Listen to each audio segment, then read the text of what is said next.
slijede, naravno podržimo malo zadnji skoku.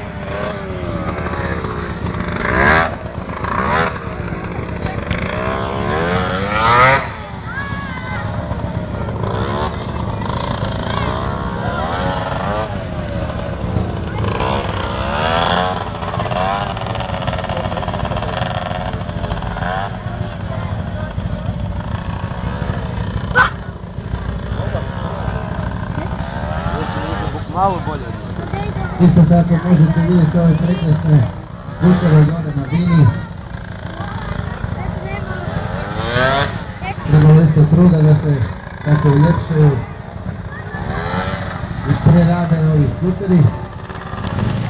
I za sada, evo sada švrka ide ispravno. Posljednji element, 360 i ulazimo u kejl, ispravno.